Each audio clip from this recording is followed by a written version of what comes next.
Alors salut à tous et vraiment ravi d'être avec vous aujourd'hui pour ce nouvel exercice de désynchronisation dès demain. Donc là l'exercice que je vais vous montrer aujourd'hui est vraiment très important. C'est certainement le plus important de tous ceux que je vous ai fait avec ma chaîne YouTube. Pourquoi il est important? Déjà il est très connu dans le milieu, c'est un exercice qui va vous permettre de gérer vos rythmes dans vos accords. Donc je ne le préconise pas forcément à un public de débutants qui vient de commencer le piano parce que c'est pas forcément la chose la plus importante qu'il faut voir en premier. Par contre, lorsque vous commencez à jouer des choses assez sympathiques comme du classique ou des musiques avec des rythmes assez spéciaux, ça va être très intéressant puisqu'il va vous permettre de bien gérer vos rythmes et de bien fluidifier vos mouvements au niveau des mains. Donc je vais vous montrer l'accord pour commencer.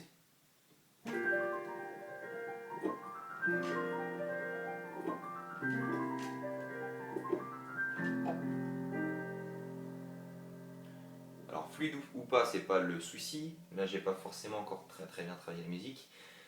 Mais ce que je veux vous montrer aujourd'hui, c'est la particularité au niveau de ces accords.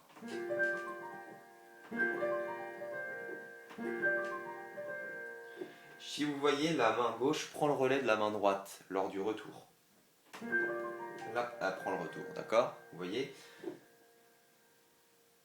Pourquoi c'est intéressant? Parce que moi, lorsque j'ai commencé à jouer cet accord, j'avais un souci. J'avais un souci au niveau des passages de mes deux doigts. J'avais tendance à faire ça, regardez bien. Est-ce que vous voyez la différence entre ça et ça? Je ne sais pas si vous avez vu la différence, mais la différence se fait sur les trois dernières notes. Sur celle-ci. La façon de jouer, la façon qu'il faut jouer cet accord, c'est de cette manière-là. Faut que les trois doigts se suivent, qu'ils arrêtent de presser la touche lorsque l'autre prend la relève. En tout cas, les exercices de désynchronisation habituels. Sauf que le fait de passer d'une main à l'autre comme ça, ça me perturbait et je n'arrivais pas à garder cette fluidité dans le mouvement. Ce qui faisait que je sautais en fait à moitié les notes. J'y arrivais pas. Et du coup, on m'a conseillé un exercice très intéressant qui consiste à travailler votre passage compliqué avec des rythmes différents. Donc, des rythmes différents, je vais vous montrer comment on les joue. Donc, on va rester avec ces quatre notes. D'accord? Ça va être vraiment notre travail spécifique, celui dont je vous parlais tout à l'heure. Donc, on a un rythme de base auquel il faut jouer, un rythme binaire de base qui est joué sur 4 temps, comme une partition vraiment une partition normale. Donc, on la joue comme ça.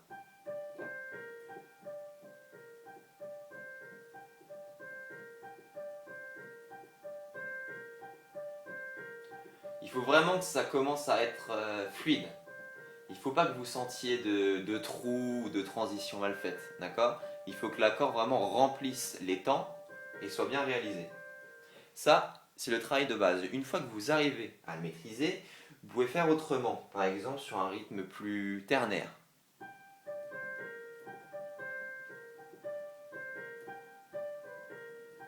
Pardon pour la faute.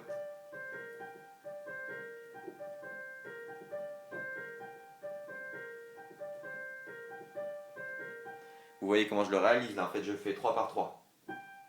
Celui-là il est tout seul, ça suit. 1, 2, 3, 1, 2, 3, 1, 2, 3, 1, 2, 3. Le temps, le silence se fait à chaque fois après la troisième note. Ça c'est la deuxième façon de le jouer. Ensuite on peut revenir sur un rythme plus binaire, tel que celui-là.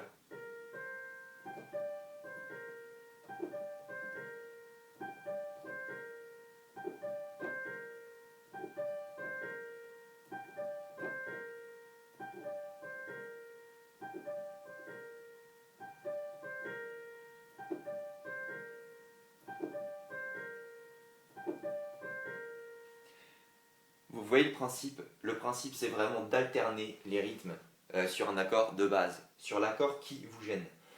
À quoi ça va vous servir? Ça va habituer votre cerveau à jouer l'accord sur des rythmes différents et donc à ne pas s'habituer à jouer toujours le même rythme qui est la faute que vous faites.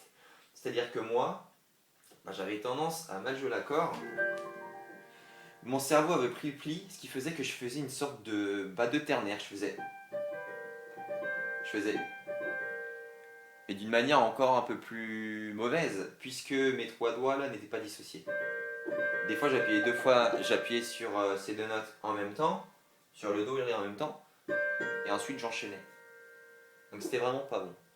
Et donc cet exercice que je viens de vous montrer sur savoir réaliser les accords sur des rythmes différents, c'est vraiment très important. J'avais fait une vidéo un petit peu similaire où je vous disais que les accords doivent être joués avec des vitesses et des tempos différents. C'est encore une fois pour habituer votre cerveau à ne pas vous habituer. Surtout si vous faites une erreur. Si vous vous habituez sur un tempo normal, où vous dites par exemple à des gens, voilà, je sais jouer Clair de lune de Debussy, on prend un exemple au hasard, je sais le jouer mais que sur un tempo de 90. Au final, ça rend plutôt bien, donc on s'en fiche. Il n'y a pas quelqu'un qui va vous demander jouez-le sur un tempo 88, il n'y a pas d'intérêt. Vous voyez ce que je veux dire? Par contre, si vous ne savez pas le jouer sur un 90, que vous savez le jouer que trop lentement ou trop rapidement et que là on vous demande de le jouer au bon tempo, bah ça le fait pas. Donc c'est pour ça qu'il faut jouer à des tempos différents, jouer avec des rythmes différents et ça va vraiment vous permettre de progresser et de désynchroniser vos 10 petits doigts. Voilà, donc j'espère que vous avez compris le principe. Vous pouvez le réaliser sur tous les accords que vous jouez, c'est vraiment universel. Donc j'espère que ça vous a plu. Laissez un j'aime, abonnez-vous, n'hésitez pas à commenter mon travail. C'est ça qui est intéressant aussi, c'est de pouvoir communiquer avec vous. Et puis j'espère vous revoir pour une prochaine vidéo. Allez, salut!